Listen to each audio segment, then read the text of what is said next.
betting, the final frontier. These are the voyages of the Bet with the Best podcast.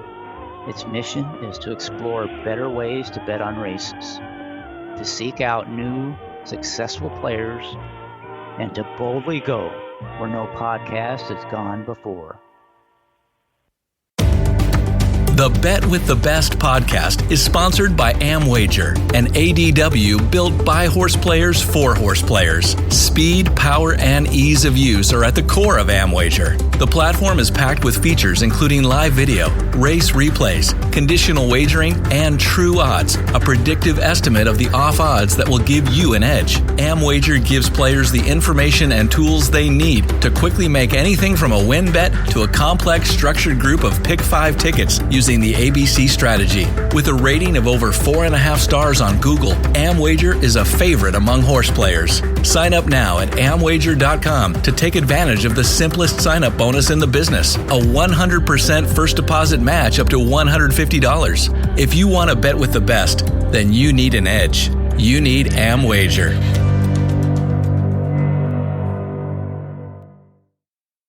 Welcome to episode 42 of the Bet with the Best podcast. Once again, joining us on the show and continuing our previous discussion is pro player ITP. Welcome back to the show, ITP. How's it going? Good, I'm back. Yes. We had a great discussion about horizontal plays. A lot of great insight in there. I'm sure the listeners will love that. Now we're going to, at the end of that podcast, we started talking a little bit about verticals and how a bad favorite's, even more valuable in verticals than it is in horizontals. So why don't we start with that? You've got a bad favorite. How do you attack that in the vertical plays? And when we say verticals, we mean within the race. So, win, exacta, trifecta, superfecta, and maybe even the horizontals in terms of doubles, the adjacent races. Talk about bad favorites and how that can be, if I remember the way you said it last time back in episode 4, can be a horse player's best friend, I think. So talk about that. Yeah, I mean, you're always looking for bad favorites because that's the easiest way to gain an edge. And bad favorites are a personal thing with handicapping. A lot of people look for bad favorites different ways. And I just usually look in a general way, like if they have question marks or something, if they're just, there's so many things it's more of a handicapping preference thing. But once you do identify the bad favorite, then, you need to know how to try to capitalize on it. And there's bad favorites. There's bad favorites, which are good for horizontals, and then there's bad favorites, which are good for verticals. Like a bad favorite's good for horizontals is where, there's like a 3 to 5 shot, and then there's 2 5 to 2 shots, or, 2 3 to 1 shots, I should say. And then all you like besides the 3 to 5 is a 2 3 to 1 shots. Then that would be better for horizontals than it would be for verticals. Because verticals, you're looking for depth and, ways to get them out of the number basically all the way. And, usually you want a deep group of horses behind them that have some chance to where you can capitalize on if he's not at his best that day, or he didn't like something, or something in the way of the race shape happened that he's not going to perform his best that day. So, there's different kind of bad favorites. There's bad favorites where it might be a 2-horse race, and, you just like the 2 to 1 shot, hate the 3 to 5 shot. So, and then you just want to play win bet on the 2 to 1 shot, because after that they might run second, so there's just not a depth to the field. And that would also be a great horizontal bad favorite. But in bad favorites for verticals, you're looking for the bad favorite, and you're also looking for depth of contenders in the race, so you can capitalize on him. Because the way you capitalize on him being out of the number. So in an exacta, if you can get him out of the exacta, you get two spots of multiplying value, trifecta 3, obviously, and a superfecta 4. So you want the most spots of multiplying value of getting him out that you can get. So you need some depth in the race, so you can, if they're not good that day, you can get them out. So that's what you're looking for. Like, first you're looking for a bad favorite, then you're looking for depth of race. Now, obviously, a bad favorite is good, good just that is good. But if you can find a depth in the race, that makes it so much better. And that's when you can attack verticals.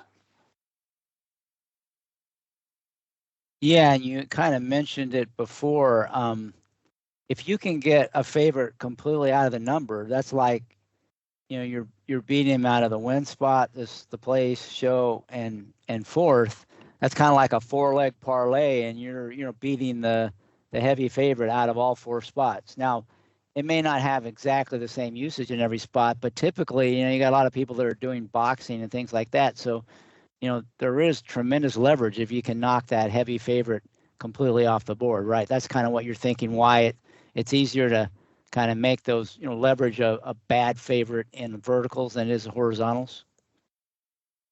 Yeah. And, and it's tough to find a bad favorite in every leg of the horizontal. It's way easier to find a bad favorite, playing verticals in one race. And if you are right, then you're right. You don't have to be right 4 different times. You just have to be right once.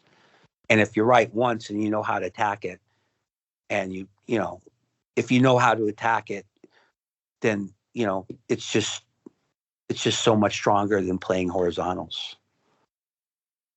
It's just, it's crisper. It's more crisp. Like, most of the times if you're right about the favorite in a vertical and you play like that net of bets, the basket of bets to capitalize on that, you're almost always going to hit something. So where if you try to beat favorites in a pick 4, it's way harder. You won't capitalize on a lot because you got 4 different races. You need 4 sets of opinions. It's just not even. It's just so much tougher, and it's so much tougher to ever beat the favorite in 4 straight legs. Also. So let's talk about then. You said if you know how to attack it. So how do you attack it? You find that bad favorite. What's the best way to attack it? There's a lot of options in the verticals. How would you go about attacking a bad favorite? And it'll be situational, depending on your opinion on the rest of the race. But let's say you have, like you said, a bad favorite and some depth in the field. What's the way to attack? Yeah, like I said, it all depends on your opinion. Separate of not liking the favorite, but also know that if you do have a bad favorite, then everything else in the race is probably going to have value for whatever you play. First thing you do want to check though is when you do hate a bad favorite and you're going to play vertically, you want to look at like exacta prices and stuff like that, or try prices also if you have access to those, to where you want to see that the horse is basically used the same in the win pool as he is in the exotics. So sometimes you'll see a horse that's 3 to 5 or 4 to 5 on the board, and you'll look at the exactas and you'll go, no, this horse is not 3 to 5 or 4 to 5 in the exactas. And then you'll get a little leery about maybe trying to attack him in the gimmicks. So, but when you do look at exactas and even trifecta will pace, and you do see that he is being used, the same as his win price, and that's when you're basically comfortable to attack. And then when you do get that, you need to look at the race and you need to have an opinion. You need to have another opinion, because sometimes you'll see a favorite and it's like, oh my God, what do I do here? And it's like, geez, I know there should be something here, but I just can't do anything. And that'll happen. And you really don't want to force anything in that spot, because usually when you're attacking a bad favorite and you have confidence in it, you're usually going to be betting a lot of money. So, and if you really have no opinion on the rest, you really shouldn't just say, I'm going to gamble on this. I'm going to gamble.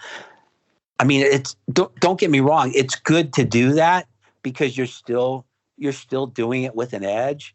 But if you do that, you're going to have a lot, you're going to have a lot of problems to where not only do you have the problem of the favorite actually running and you being wrong, but you do have the problem of not being right on your gamble to bet the race, and like you could have a bunch of races in a row where you lose. So you want to find races where you actually do have like a secondary opinion a little bit, and you find like a group of horses. You find like a group of horses where you can use that group and play like a big net on those group. And I think I called it a basket of wagers on the last one. Like that would be like the bet that covers everything that you like trifecta box or a super box or both usually. And then you can narrow from there where you can pick out a couple or eliminate a couple and start playing more. So you'll have a bunch of bets trying to beat the favorite, some wide, some narrow, and you just put that all in the basket, and that's your portfolio of bets that are trying to attack beating the favorite. And that's basically the way I do it in most situations. Sometimes I'll hate the favorite, like I said, and I think that another horse has to be first or second. And then I'll key that horse and just play that horse to the other horses that I think have a chance, and just narrow it down that. And obviously that way you can bet more money on the combos you like. And you eliminate the big spread, which would be your first bet on a race that you don't really have an opinion. But so if you're right that race about the favorite, then you need to also be right about the other horse that you actually like and are keying. It could be one horse or two horses. But yeah, so it's just you want to attack it to where like you give yourself a decent chance to win because your opinion is beating the favorite. That is your opinion. If you can incorporate secondary opinions, that makes it better, obviously. But once your opinion is I don't like the favorite, then everything else you play should have value. And just don't, just hope that nothing bad happens with horses that you don't have, and or you have, and you will have something in the race. And usually when you have something in the race, it's funny because when I do play that, usually the bets that I don't press on are the best ones. So if they win, those are actually the best ones that I want to come in. The presses are usually more geared towards the horses that figure the best. And like if you can get the ones that figure the least and they all come in like in the try, those are the ones that pay the best. So, but if the ones that figure the most come in, then you have it for more. So you're going to do well also. So you just kind of want to put yourself in a position to where if I'm right about the favorite being out, then I'm usually going to do good in the race. It's just how good. So it sounds like you've got the bad favorite opinion. If you have no other opinion, you can maybe play it, but that's probably not the best situation. But if you have some other opinion in the race, and you don't have to be too cute about it, right? Then you kind of start at the bottom layer, the supers, and maybe you're boxing supers and tries with those contenders, and probably, like you said, hoping the bigger prices come in, and even if they're less likely to win. And then maybe you narrow it in if you have, in the exactas, or maybe pressing in a try or super, where if you've got another horse that you like a little better, you can leverage that. And then maybe it sounds like you've definitely, though, like for exactas, you're probably going to have to narrow it down a little more, right? If you don't have another opinion in there, maybe you're not playing exactas. I'm just trying to get a sense for kind of feel for how you would play it. Kind of, you start at the super and then kind of work back up the pyramid. Is that the way you do it? Yeah, like I'm focusing on tries. I'm focusing on tries and supers because obviously if you get the favorite out, you want as many multiplying legs as you can. So you kind of want to stick in that area. If you go back to exactas, it's usually because you have a secondary opinion in the race. Yeah. So, like I said, you, and then maybe you might even make a win bet also, if you do have a secondary opinion in the race. And so that you basically backtrack, so you start, like I said, you start betting. I bet tries and supers. And then if I do have a secondary opinion, I'll press tries and supers with my secondary opinion. And then I'll go to exactas and probably play a few there if they're playing good, which I told you I've already looked and they are. So, and then I'll maybe bet a win bet on the horse I think is best of my secondary opinion and has the best price. Not the best, not the longest price, but the best price per se to what I think their chances might be. Yeah, best value, kind of your chances versus the board. So I like that. So you your main opinion is the bad favorite, and then you have to have some way of you don't want to play everybody, but if you've got somewhere you can filter out some of the horses without getting too cute, that's kind of your core bet, and you're focused on tries and supers there. And then if you do have a second opinion, a horse that you think you like a little more than the rest, you maybe key on them in exactas or press them in the tries and supers, or may even bet them to win. But that's kind of how you build the basket. Yeah. So if I look at a race and like there's 11 horses and I hate the favorite and there's 10 horses left, and like I just look at it and I go, man, I can make a case for everybody. Everybody has a chance at the number, and I can't throw anybody out, or I can only throw out one. Unless I have a secondary opinion where it's like I look at the horse and I go, yeah, I like this horse. He has to be first or second or whatever. Then I just kind of pass that race because, you've got too many combos. It becomes too expensive real quick. And, I can lose. I lose everything if the favorite is good. And I also can lose even if I'm right and the favorite's bad, because there's just so much I'm betting in the race that if it comes like logicals, first, second, third, or whatever, then even though I'm right, I'm going to lose money. So I tend to pass those races. In the past, I might have been a little more eager to bet those races and just gamble and pick a couple horses and just say, okay, I'm gambling here. But, now I don't bet as much as I used to. And like, I don't, if you bet a bunch of those races, you can have a lot of variance and whatever. So I just try to keep it a little bit cleaner now because, there's plenty of other races that are good. And this race like that, it's just like, you're just, it's kind of a lottery ticket thing. And I just tend to pass those. But if you have a race where you can throw out 3 or 4 horses in a situation like that, or and if you can like a couple of the horses you still have left in, then it's just, you start betting, and you hope you're right about the favorite, and then you hope you're right about your other opinion to where one of the other horses that you don't like, maybe might run fourth and you might still be all right, but you just hope they don't hit the top 3, because if you don't hit the top 3, then you're going to hit the try, and it's usually going to be pretty good. So I like that, though. It's kind of a pyramid, but you're starting at the base with the supers and the tries. That's sort of the core bet. Your core opinion is you're going to beat the favorite. You got to have at least some way to filter out some of the contenders so you're not boxing the whole field. But then you might go beyond the tries to exactas and wins if you got a secondary opinion, and you can either press that or just play it in exactas with a smaller 1 or 2 horses and even a win bet. But I kind of like the way you build up from the bottom there, and you're really focusing on trying to get that bad favorite out of the 3-legged and 4-legged vertical plays, those supers and tries.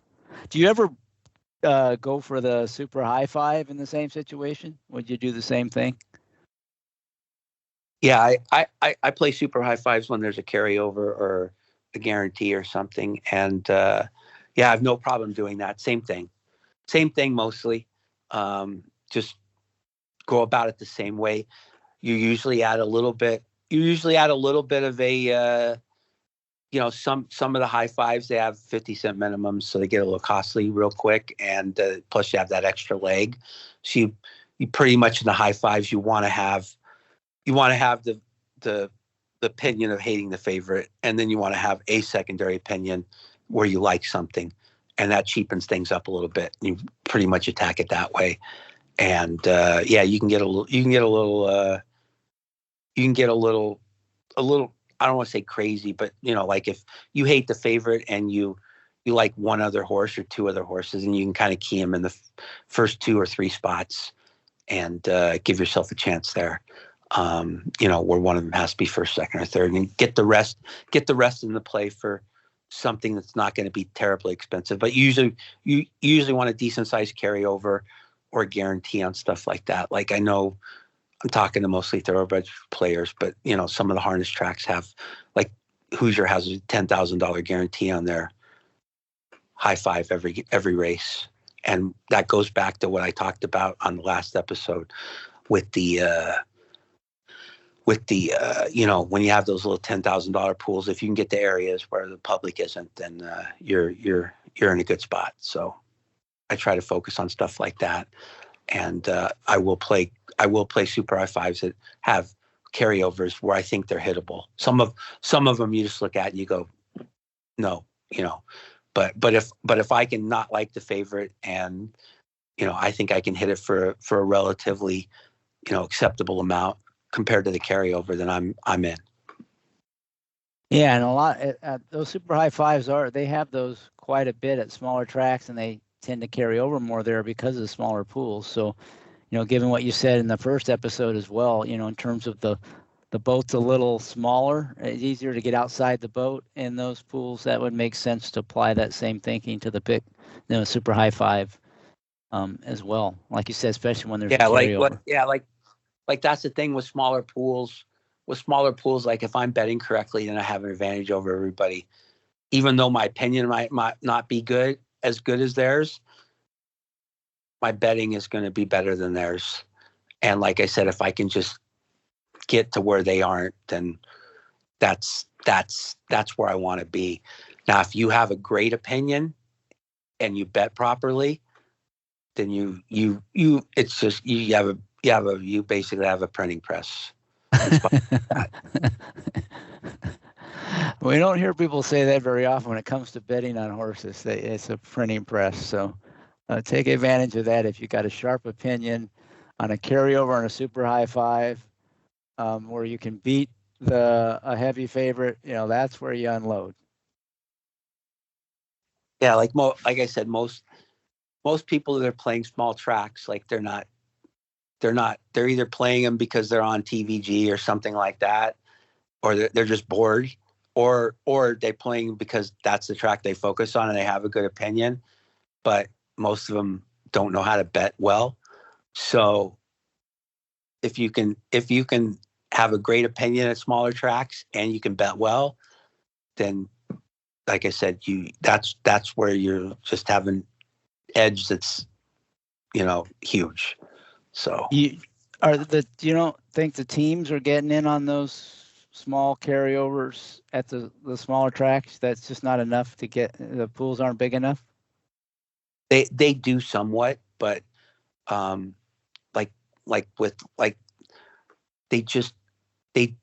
they're more apt to get involved in carryovers than just guarantees. Like the Hoosier Park high five, I don't think they're involved in any, and they guarantee that 10,000 every night. Yeah, it's track by track basically, but yeah, I don't think they're too involved in like smaller pool pick fours and just, I don't think they get involved in smaller pool pick fours, pick fives, high fives, that let's say they're just $10,000, like there's a lot of tracks out there that have pick fours, pick fives that are, between like, 8. I mean, it's different.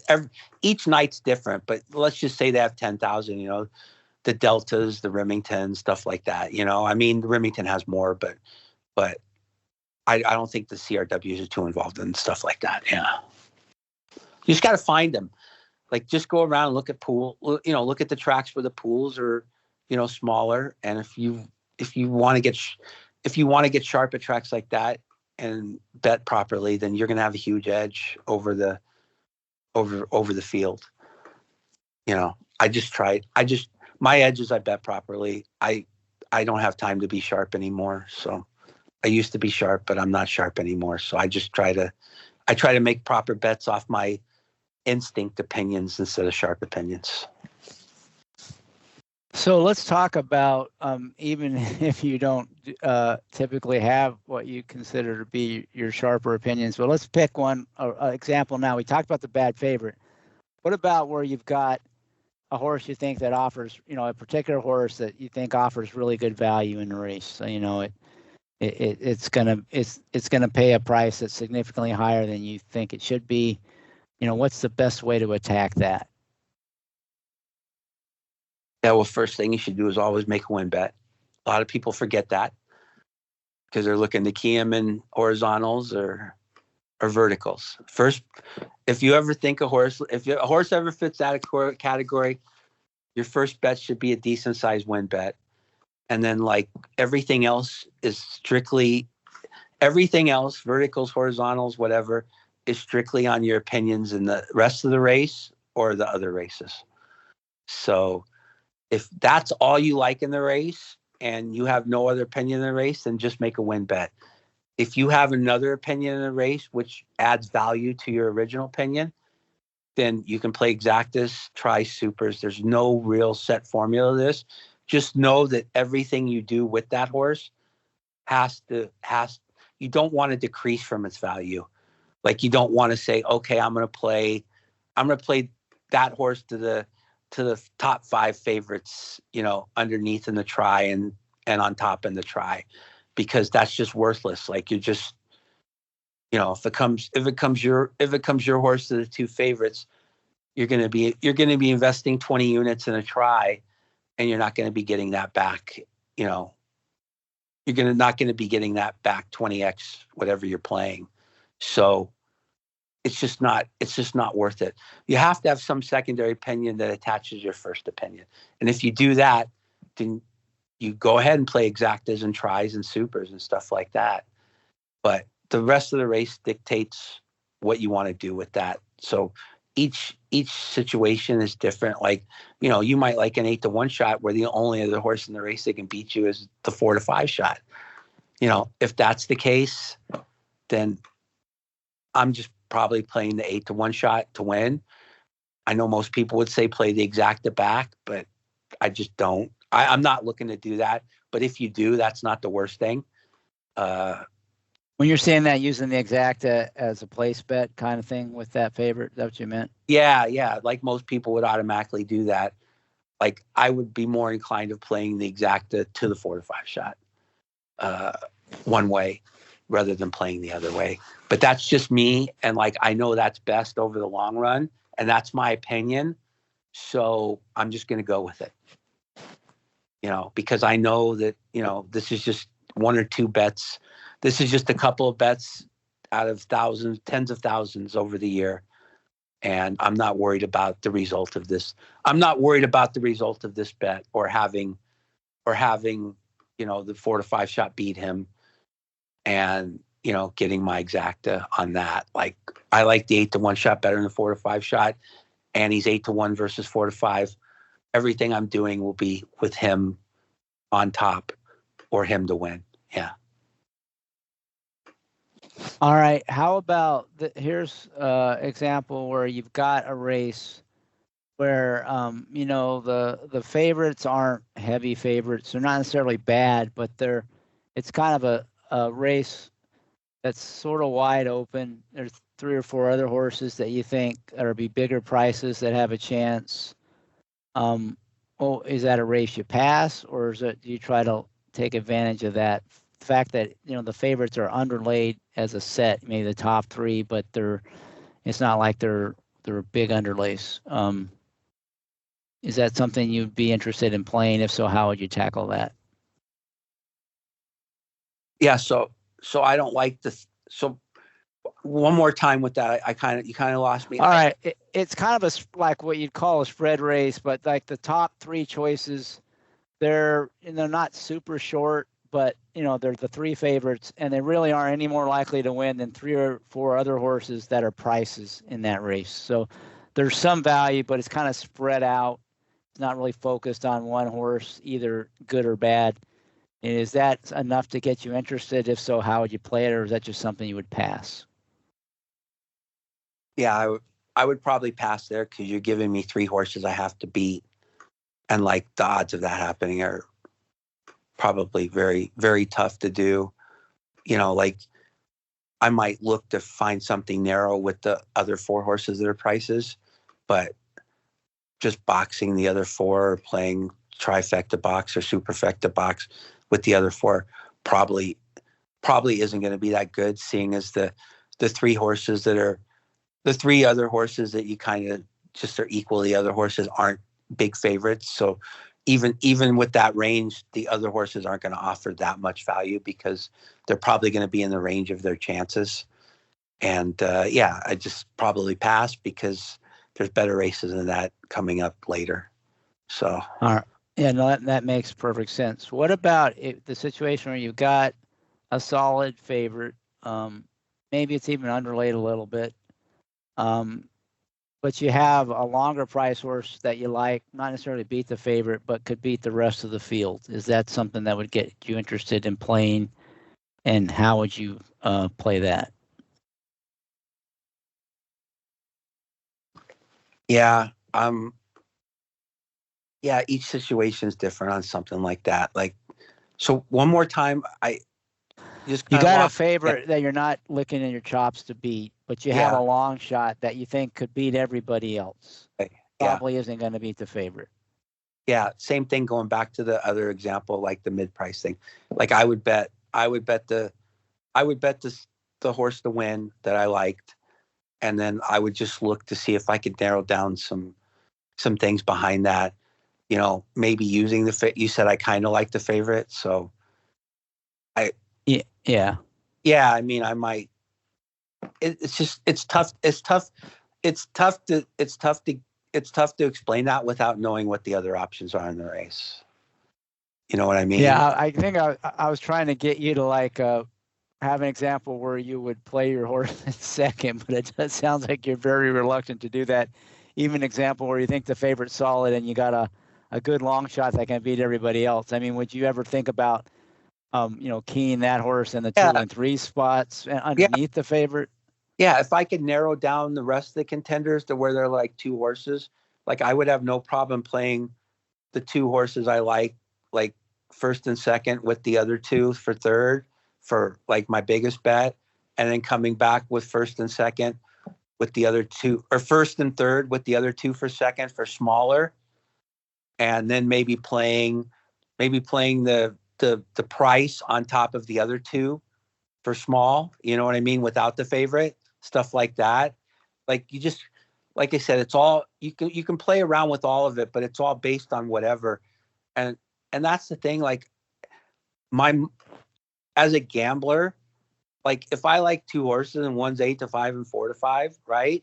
I mean, I can never bring myself to put the 4-5 shot on top of the 8-1 shot because I just can't do it. Like, just think, like if you had a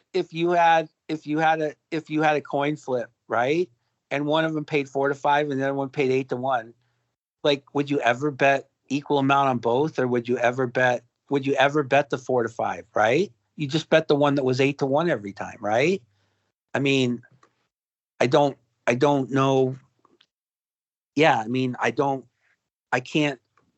Don't get me wrong. I'm not saying that maybe other people shouldn't do it just so they feel like they're vindicated, but I just know long run, I want whatever money I'm investing, I want on the 8-1 shot or whatever the higher price. Yeah, I mean, certainly the example you gave, long term, you're better off just playing the 8-1 shot, right? But you could argue that there's still value if that 8-1 shot under the favorite, not as much value, and so certainly long term you'd end up making more. But you still have, that. But you're right. If that horse runs second, then you're going to lose your win bet. So you are kind of betting against yourself. Some. My point is, if I was investing $200 on that, let's say I was investing $150 on that opinion, right? And I was investing $100 to win, right? And then I had $50 to invest in the exacta, right? Well, if I just bet a $50 exacta from the price to the favorite, I would do better long term than if I played it for $25 each way or $50 from the favorite to him. That's, if my opinion was good, that's what I almost positive would be the case. Do you know what I mean?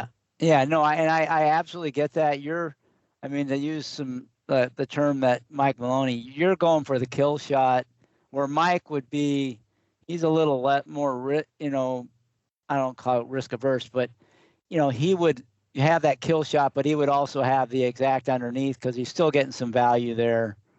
But you're saying, hey, long term, why would I want to do that? I'm going to make more going for the kill shot every time. I'm going to manage my money so that I can make, I'm betting intelligently so that I can get thousands of these bets in over the course of time, and I'm going to come out far ahead by doing that. I think that's kind of what you're saying. Yeah, like why would I want to give away 10 or 15% of my profit on that bet or whatever it would figure out to, right? Right. Because I'm not worried about going broke, so I'm not going to go broke if I lose the bet, right? I'm not going to go broke. I'm not going to go broke if I'm wrong on that one 6 times in a row, right? But the 7th time I'm right, I'm going to win way more than if I did it wrong the first 6 times. And over the long run, there's nobody, you can't possibly show me that where you'd be better off doing anything but what I'm saying. It's not mathematically possible. If you throw in variance for a short term, it's possible, but not if you ran it 1 million times, you would see how bad it is to do. Yeah. Yeah, the only trade-off maybe is mentally, where your horse mentally second, can be tough. Yeah, but yeah, mathematically, no doubt. But if you were confident in what you do, and you that you made the right bet, it just didn't work out this time, and that over the long run you're going to make more money doing that, then how can you? It's very tough for me to say, oh, I should have done the wrong thing. You know what I mean? Right. And that's what professionals have to get over. It's that's how you become a professional. You have to get over stuff like that. And if you are a professional and you're still doing stuff like that, then all you're doing is cutting down on your profits, on what you should have made. You're reducing variance and cutting down your profits in a spot where you shouldn't reduce your variance and cut down profits. Right. It's kind of driven by fear, which is usually not a good thing. Well, there are spots, as I've mentioned, where you should reduce your variance a little bit, but that's just reducing variance. This is clear cut. If you want to become a professional horse player and you're given that option, it's just you've got to, you don't have to do it that way, but you have to do it that way to maximize your profit. Yeah, and that's always, that's one of the tougher lessons to learn. And it's betting win and play. It's just like betting win versus win and place. Right. There's nobody I've ever seen that's run any numbers in my life that has shown where place betting has a higher, if you bet win and place, it's higher ROI over a long-term sample than betting win. So, I've seen many people run their numbers. I've seen many people run numbers on meets or years and stuff like that, and it's always less.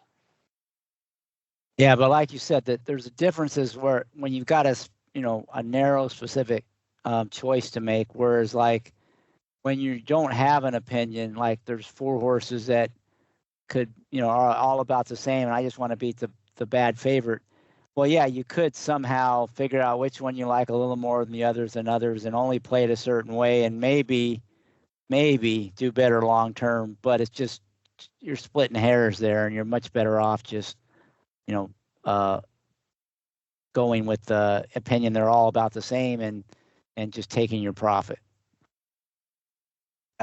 Yeah, that's a different scenario. Like I said, like when this is very straightforward. Like what you're doing, like when you do stuff like the baskets of bets, right, and stuff like that, and you're betting more, you're betting a bunch of bets, and you're betting more quantity. More quantity equals more profit if you're good at this, right?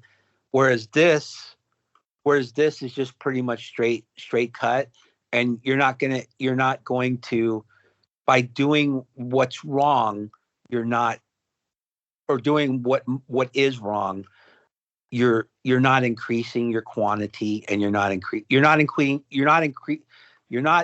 your volume enough, and which doesn't increase your profit enough. Yeah, because I know you're that's hard to explain, but like, no, yeah. I mean, in the case, where you're playing, the exacta both ways, you're betting against yourself on those bets. Whereas, like, if you're saying I'm going to play I want to spread out so I can play more in different pools. Like I want to play the super and the try and the exacta. That's different because you could cash them all, right? Yeah, but you're still playing a bunch of combos. Right, but right. All the combos have plus EV if you hate the favorite, pretty much. Right, but even in the example of the 8-1 under the favorite, it's still a plus EV bet. It's just not as high as. Yeah, but one is way less than the other, and I can. Right. Yes. Right. Yeah, that's what I mean. You have this like precise choice where you kind of understand, the relative difference, and it's easier to make that choice and be able to demonstrate to yourself long term that's the right choice. Where the other one, it can be trickier. Yeah, when I have 2 or 3 choices and they're pretty much defined, I always want, instead of splitting up my money, I always want all the money on the highest yielding one. What I'm willing to invest, I don't want to. I'm going to bet what I'm willing to invest on that opinion, right? I don't want to double it or triple it by adding an exacta box or a one-way exacta. Whatever I'm betting would take away from the one opinion, and go to the less yielding opinion. So that's the way I look at it. I'm not saying that's right for everybody, but it's right for somebody that's just trying to maximize long term. Like I said, that's going to be 2 or 1 of tens of thousands of bets over the years. So yeah, it's just like, I'm just telling you what's right. You can do whatever you want, but I'm just telling you that when you do what you want, you lower your profit. You lower your profit. You diminish your profit by whatever percentage it is, if that's your opinion. Yeah, and it depends on individuals, their risk tolerance and stuff. But from a math standpoint, you can't really argue. Yeah, and that's all I'm arguing. Like I said, I mean, I just I want that, and I'll tell you that's right, but I'm never going to tell you not to do the other thing. I'm just gonna tell you that in the long run you'll make less money. Exactly. So, are there other situations that get you real interested in playing, a vertical bet other than just a bad favorite or a good value horse you could key on? Are there other situations that come up frequently that you're looking for to play verticals? And if so, what are they, and how do you try to take advantage of those? The situation for me, which probably isn't the situation for others, is time.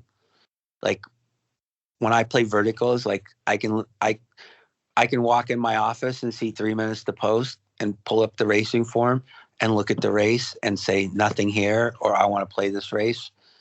And in verticals, that's the case. But in horizontals, I told you have to handicap 4 or 5 races. You have to figure out what everybody else is going to do. And a lot of the time, as I've expressed, it's a waste of time because I'm not going to be betting it. So that's what intrigues me the most about verticals is time factor. Is that it's just like I can look at a race for a minute and just say there's nothing here, turn the page. Whereas when you do horizontals, you have to put in time before you can figure out whether there's anything there or not, anything not there. And then even after you do that, it's still going to take way more time to put together your tickets than it does vertically. Like vertically, I could put together my tickets, and I mean, it doesn't even take. It's just I'm like robotic, so it doesn't even take any time. It's just like you see this, and it's like I'm betting this.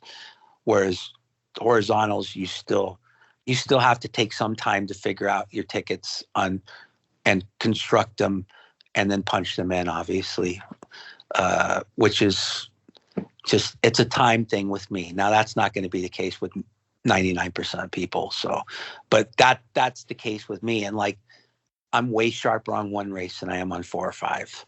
Like I can find one bad favorite I don't really like and capitalize on it way easier than I can, as we've talked about, having an opinion in 4 or 5 races. Now there are times, where I'm have time and I'm playing tracks that I'm very familiar with, or there's carryovers where I will put the time in. But as a whole, I don't want to put the time in. And it's just way simpler to bet verticals. And believe me, most people, almost everybody I know would be way better off betting verticals than horizontals, especially if they learned how to play vertically, which most people don't. And that's the reason most people play horizontals, is because it's way easier for them to make a score than it is vertically, because they just don't know how to make scores vertically, because it's very tough to do it right, or to throw out. I don't know what it is, but it's very tough for people to lose their whole bet in a minute or two than it is on a pick 5, where they think they've got, a lot of time, a lot of time with action or being alive or whatever. It's a mental thing, like you've talked about, and I try to get people over those mental hurdles. So when it makes sense, and I totally agree with you. In fact, I would go even farther and say they're probably better off if all they did was bet to win. And then once they get semi-proficient, then figure out how to play the other verticals, and then before they ever go to horizontals. But yeah, I mean, keeping it simple, and like you said, it's easier to have a sharp opinion in one race than it is across a whole sequence. And also it's a lot easier to figure out how to bet a sharp opinion on one race than it is across the whole sequence. So everything you're saying absolutely makes sense. The only, we'll maybe get into this later, but the one disadvantage of vertical exotics like tries and supers is for the average retail player, the takeout's kind of bad. But the potential for leveraging a big score off a good opinion can probably help you overcome that. But I think that's one of the things that detracts, that some players, at least the ones that pay attention to takeout and aren't getting rebates, that takeout can be a killer. So you have anything, anything you say about that part of it? Yeah, takeout's definitely worse. But when I see people play pick 5s, they increase the takeout by making so many mistakes. When I see people play horizontals, they increase the takeout by playing so horribly in numerous legs that I would pretty much say it's a wash, if not worse, because if you go on the theory of just like throwing out the favorite and verticals as a starting point, then you're going to make way less mistakes playing verticals than you ever are going to playing horizontals. So while the takeout's bad to begin with, if you make less mistakes, then that kind of helps you in that aspect. That would be my only argument to it, is that it's simpler playing verticals than it is horizontals. And every time you make mistakes in horizontals with your structure, or whatever mistakes you're making, using too many horses in a leg, or being able to lose equity in legs and stuff like that on numerous legs, then my point on that is that, like, it's takeout plus mistakeout way more prevalent horizontals than it is in verticals. I like it. Oh. Yeah, the mistakeout. I like that. Yeah. So the effective takeout for the retail player, given if you add in the mistakeout to the takeout, is probably worse on horizontals than verticals, even if the actual, takeout is lower on the horizontal. Yes, bingo. Yes. That makes perfect sense. Absolutely makes sense. And like you said, it's simpler too, and it's easier to have that good opinion in one race, and it's easier to figure out how to leverage it if you apply some of the things you talked about. So the one thing you mentioned, you sit down and you can, where your zone is kind of like, sit down a few minutes before the race, you can look at the PPs real quickly and the odds board, and you can sometimes identify, this is a race I want to play, and you know how to attack it. For that, quick look at the races, clearly you're looking for bad favorites, or maybe I don't know, for a horse that looks like it's going to be a value play. Is there anything else you're kind of looking for? Any other kind of situations you're looking for in that quick glance, other than those kind of two situations? Anything else that you're typically hope to find when you open up the PPs for a race?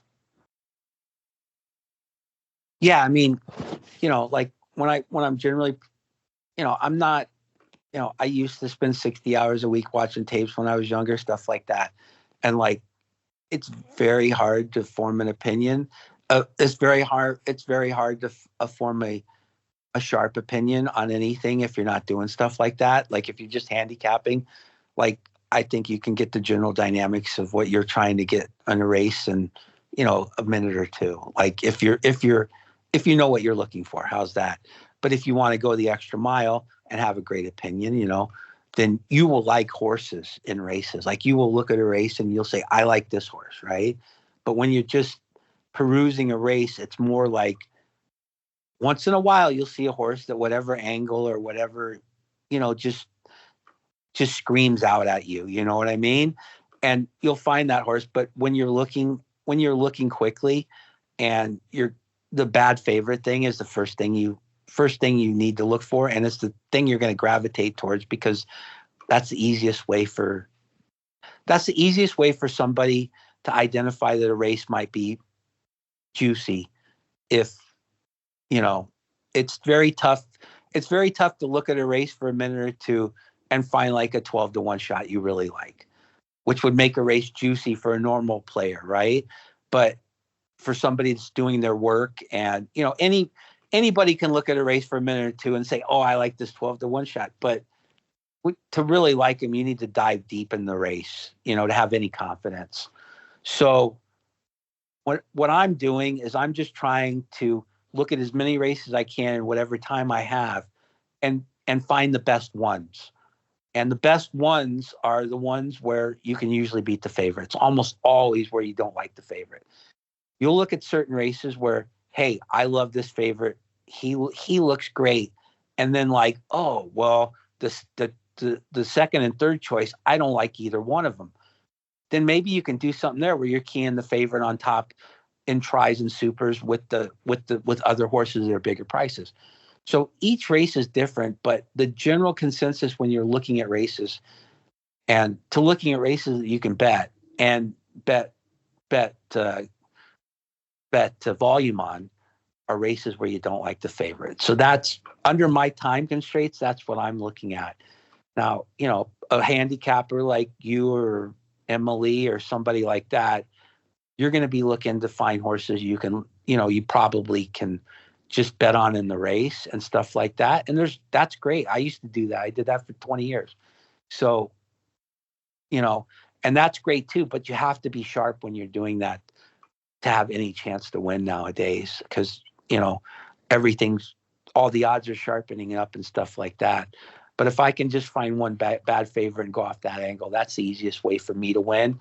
And that would be the easiest way for, the recreational people to win, just because as soon as you find that, if you're confident in that, you're decent at it, then like I said, that opens up the rest of the race almost everything in the rest of the race to have value. And if you're betting things that have value, then you actually have a chance to win.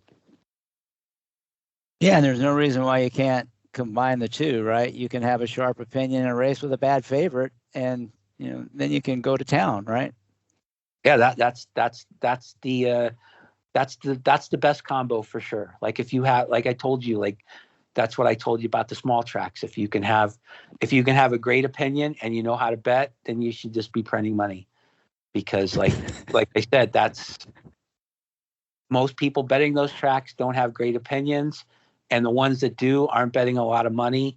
So and don't know how to bet well, they're betting because they have a great opinion, or they're betting because it's just a track they're playing out of boredom, or it's on TVG, or there's nothing else on. So if you can be at the top of the podium in multiple categories, like a great opinion and a great bettor, and plus you're betting a little bit more than them, which gets you the outside areas, then like I said, and getting a rebate, then you can just print money. But yeah, so you have to be good at something you do. And the recreational player usually isn't good enough to just handicap horses and win. But if they could get themselves to where they're good enough to identify bad favorites and then go from there, then they would be at an advantage from where they are now. And then if they could learn how to bet according to the bad favorite, then they would be at another level, to which would possibly get them to where, like I said, they're betting well and they're betting stuff that has value. And you get over those hurdles that, commentators on TV tell you that even though if you don't like the favorite, you still got to use them, stuff like that.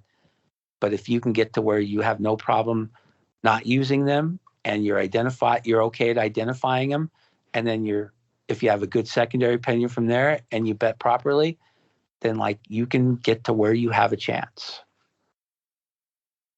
Yeah, and we've talked a lot about the pools and race selection.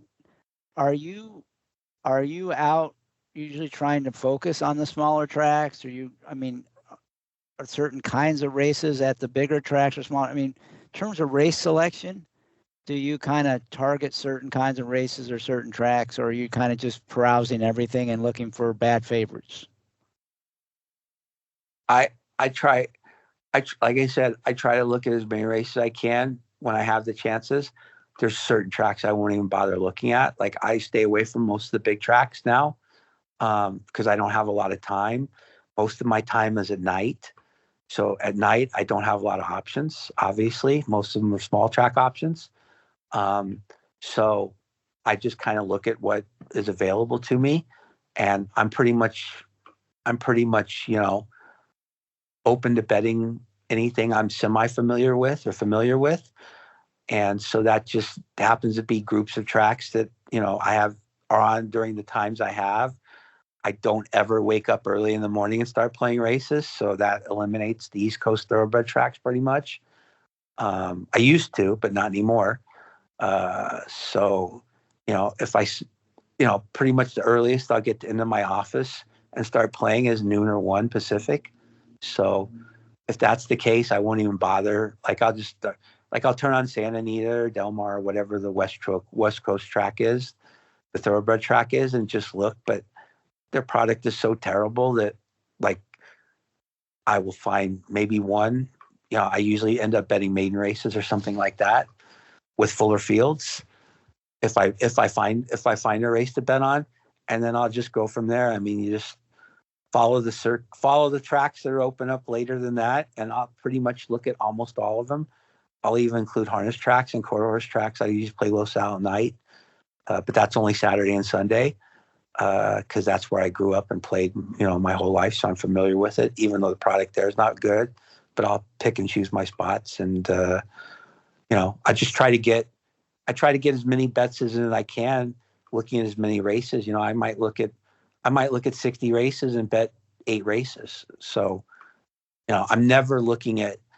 See, that's the thing is if you fall in love with tracks, and you look at the whole card, people's inkling is like, I looked at this race and I'm going to bet it, and they're playing one track.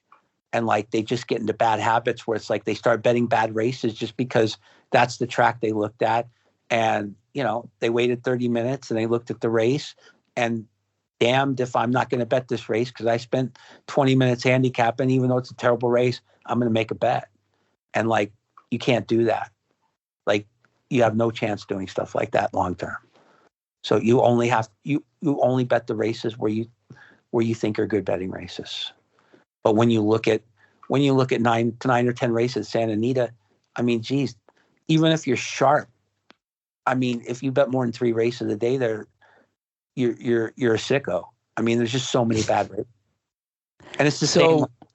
I look at Aqueduct. I mean, when I watch, you know, if I'm up and like Aqueduct's on TV or something, I don't even know how people bet those races. Like they just show 6-horse fields every race.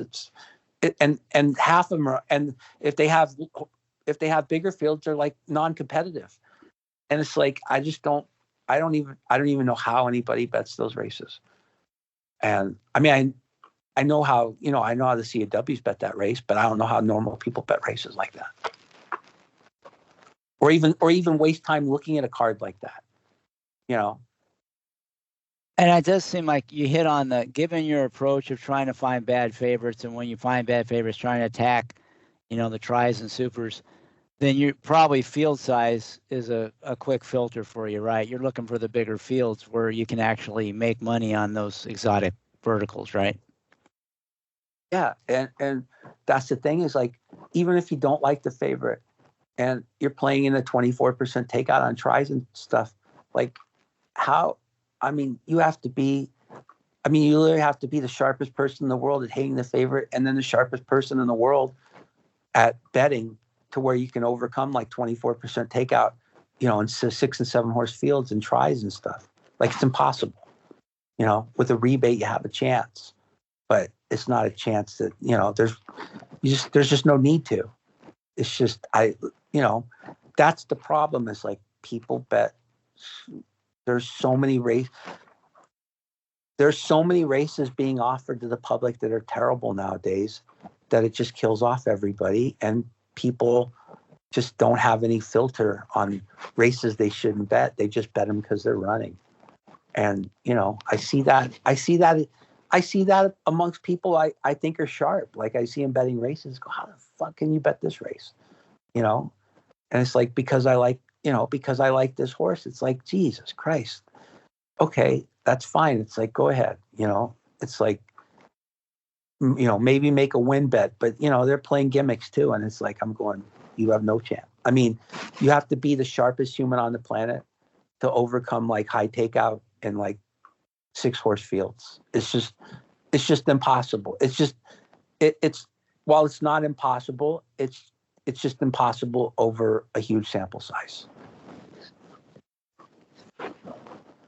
Yeah. And breakage really hurts you in shorter fields too.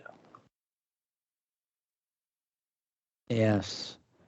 And so what is the cut? I mean, it's probably, again, situational. Typically, what size field do you need at least that size or higher to even spend any time looking at it? You know, yeah, like getting back to that, like you can have a 7-horse field where all 7 horses can win. Well, that's way better. That's way better than a 10-horse field where only 3 horses lay over the field. You know what I mean? So, you know, there's trade-offs there. Like, there's 10-horse fields that are terrible, and there's 10-horse fields that are good. And then there's a 7-horse field where, like, you know, I'm not usually wasting my time looking at a 7-horse field, but if I see a 7-horse field where I think all 7 horses can win, or I have a chance, and like 2 of them are, you know, heavily bet, then I might try to find something with the other 5. But I'm not loving that situation, but I might look at it. But I you know, more than not, I'll pass because I don't have any throwouts either. So, but it sounds like the bigger the better, and probably like 8 or more is typically where you're going to be playing. Under 8 would be some rare situation, I would think. Yeah, but like I said, like just because the number doesn't mean it's good. Right. I mean, you could have a big field that's got a heavy favorite that you're not going to be able to beat, and yeah. But or just three horses that lay over the field, and it's like, what am I going to do here? It's like, I can't. It'll be a mirror. One of them would have, basically they're going to 1, 2, 3. It's just an order of what they're going to do. But if one of them parts, then then I've got to get one in. One of the other horses in, and it's like there's nothing. I can't do anything with it, because I can't. Right. It's just every race is, like I can't stress this enough. Every race is different. That's why you can't have a set methodology, a set way to bet races, or every race tells you how to bet it, and it's just there's just certain things you just got to have a feel, and that's what people have feel for handicapping, but they don't have a feel for betting, and that's what you need to. That's more important than the handicapping thing, because I can have I can have basically a average opinion, and if I know how to bet, I can bet it well enough to where I'm okay. But people even that have sharp opinions handicapping still can't win unless they know how to bet well, which most don't. Does that make sense? Like the betting, yeah. The betting is so much knowing what to bet, when to bet, when not to bet is so much more important than handicapping. A sharp handicapper. A sharp bettor will always outperform a sharp handicapper. A sharp handicapper with that bets average will always do worse than a sharp bettor with an average opinion. Yeah, I agree. But in terms of race selection, it does. I mean, what you're saying, I think, is the bigger fields are better, and not just the size, but competitive field. So if you can find a good sized field where there's some depth and you find a bad favorite, those are the ones you want to attack. It doesn't mean you can't find other examples, but that's probably the where you're gonna look first is the. Yeah. Even when you like horses, you want to have depth, because if there's not depth, then the horse you like is probably going to be one of the horses that figures. That you want to give people the option. You want to give people the option to have a differing opinion than yours. And that's right. where you want a lot of boats in the water, right? Not just your boat. Yes. And if you want to be, if like I said, even when you like a horse, you want other people to have other options.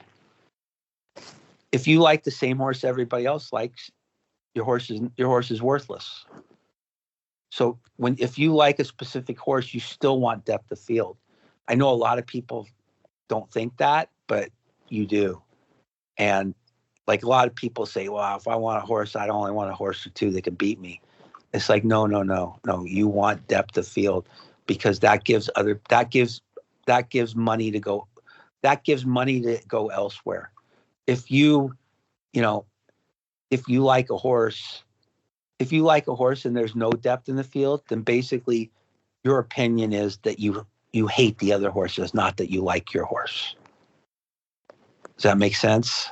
Yeah. And where you like a horse and there's 7 horses that can win, your opinion is I like that horse.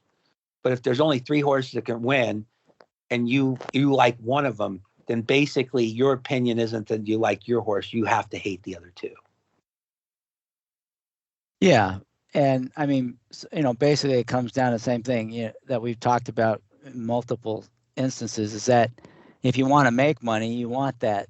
If you just want to cash, you want to have the only horse in the race. But that's not what we're talking about here. We're trying to make money long term. So yeah, it makes sense. Yeah, and like I said, most of the time when you like a horse, you also want to have bad favorite, because that increases the price of your horse. It doesn't always happen that way, but obviously you're liking your horse that's a price because you don't like the favorite or favorites. You know what I mean? But yeah, right. But you can really leverage that opinion if you have a bad favorite, right? Now all of a sudden you can turn your opinion, instead of just a win bet, into a whole bunch of other potentially lucrative bets in the verticals. Exactly. It gives you more options. And also, if you hate the favorite and like your horse, that means you're really getting value on your horse. If you just like your horse because you like him better than the others, and you don't hate the favorite, then you're getting the value on your horse you're getting the value on the horse based on your opinion. But if you do hate the favorite, then I would say that you're getting juice value on your opinion, because you technically have two opinions, Yeah, you have two good opinions, and that enables you to leverage other pools besides the win pool, right? Yes. Yep. And that not only is that probably those other pools, you might even have a bigger edge because you're multiplying your opinions, right? You're getting the value of the two opinions, and it allows you to, especially if you're playing smaller tracks, smaller pools, you can spread your money out and bet more. Anytime you get the maximum value on your opinion and be able to bet the most and be able to have the most options, it's always because you hate the favorite. It's almost always because you hate the favorite. Whenever you hate the favorite, that gives you the most options. It creates where you can bet the most. It creates added value on your horse, whatever you like. So like that's basically that's the key to everything. A bad favorite is your best friend. It's the way to profit. Like I said, you can sit out there and try to pick winners every race, or try to pick winners every day, or bet 3 horses a day or whatever. And if you're a great handicapper, you might win, right? But you're probably not going to win. But if you bet 3 races a day, if you bet the 3 races you like a day, I guarantee you, if you bet 3 races you like a day where you like a horse and you hate the favorite as a combo deal, you're going to do better in those races. I totally agree. So anything else on vertical betting that we haven't covered that you want to talk about? If you hate the favorite, don't use them. I don't know how. Wait. You're not supposed to use them defensively? No, you're not supposed to use them defensively. Yes. You're sure? You're sure? I'm positive. And if you like I said, don't ruin your opinion on the horse you like by playing gimmicks if you have no opinion or no good opinion with it. Like other people just, like, I can't tell you how many times, like, I hear people say, I love this horse, but I didn't win anything because I made a small win bet and I played some gimmicks and missed everything. Just make a huge win bet if you like a horse and you don't like anything else. It's very simple. Keep everything as simple as you can, especially if you're not a great bettor. If you're not a great bettor, keep it as simple as you can until you learn other betting strategies. That is excellent advice. So, one other question, maybe you've already just answered it, but I'll ask it because I like to ask it at the end. What do you think is the biggest mistake that most recreational players make, or even, beyond recreational players? Yeah, betting too many races, betting bad races. That's the worst thing. That's the worst thing they do. And betting bets they should not be betting, like pick fives where their tickets are horrible, stuff like that. Knowing when not to bet is the most important thing that a person can do at the beginning to make themselves better. It's the simplest thing. I like that. So the best decision you make might be the decision not to play. Yes, knowing when not to bet is the by far the best thing that most players can do when they're trying to get better. It's the simplest thing to try to get better. And then from there, once you learn what not to bet, then you can learn what to bet and how to bet it and bet more on it. All right. Anything else you want to say before we sign off? This has been great. I've really enjoyed it. So anything else? Yeah, I have nothing. I'm just answering questions. That's what that's all I can do. I mean, yeah, I don't have anything to talk about. So, well, I think you definitely do. I'm just here trying to help the best way I can. I know it gets complicated at times, and I know some people don't want to hear it, but I'm just telling you what, stop listening to all the losers out there tell you how to do it. And, I don't think anything I say is wrong. It might not be, it might not be good for most people, but at least I'm telling you how, a professional thinks and how they want to do it. And like I said, I do know some professionals that don't do bad things, but they still win, but I think they'd win more if they didn't do them. So I don't have a great opinion, so I don't have a lot of room for error. So I can't make too many mistakes on the betting side because that's my strength. So when I tell you what to do, it's an absolute for me, but it might not be an absolute for everybody. But it is an absolute for if you want to make the most, if you want to maximize your profits. Well, I really appreciate your willingness to share. This has been really good discussion. I'm sure the listeners will really appreciate it. Not only did you come onto the pod once, but you've came on a second time. So I really appreciate that. And I also appreciate all the listeners out there. And I encourage you, if you enjoy, this podcast and the prior episode, also go back and listen to episode 4 because there are things we didn't cover here that we covered there. So I encourage you to listen. It's all evergreen. So thanks again, ITP. Thanks again to all the listeners. And may you all boldly go where no horse player has gone before.